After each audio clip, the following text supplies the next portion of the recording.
কি কাজ হবে এই সার দিলে?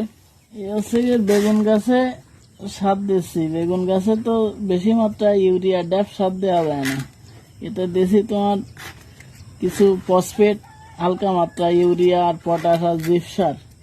আর বিশেষ করে এই যে সারটা, এই যে মেডিসিনটা দেওয়া আছে, এই মেডিসিন আমরা মূলত সবাই জানি যে জাল গাছ, বেগুন গাছ এইগুলো সেকেরে যে পাতা কুকড়ায় যায়, ফুলে যায়, এই মেডিসিনটা দেওয়ার ফলে এই গাছগুলো আর ফুলে যায় না। মূলত বেগুন গাছের তো বড় কমন রোগ হচ্ছে গিয়ে বেগুন গাছের পাতা ফুলে যায়। তাই এই দেওয়ার থেকে যদি দেওয়া হয় তাহলে বেগুন গাছের পাতা ফুলে যাওয়ার সম্ভাবনা থাকে খুব কম। এটা হচ্ছে মূলত একটা ছত্রাকনাশক, খুব ভালো মানের একটা ছত্রাকনাশক। এইগুলো সারের সাথে মিক্স করে দিলেই হচ্ছে গিয়ে ওই ফুলে যাওয়ার সম্ভাবনাটা একটু কম থাকে।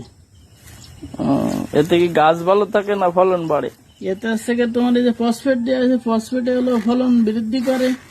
আর হচ্ছে গিয়ে হালকা মাত্রায় যে ইউরিয়া সারগুলো দেওয়া আছে, এটাতে আছে গাছের সবুজ করে, গাছ সুন্দর দেখা যায়, গাছের চেহারা ভালো থাকে। গাছের চেহারা ভালো থাকে। এটা কি ছোট গাছ লাগানোর সময় দিতে? প্রথমবার সার দেওয়া হচ্ছে।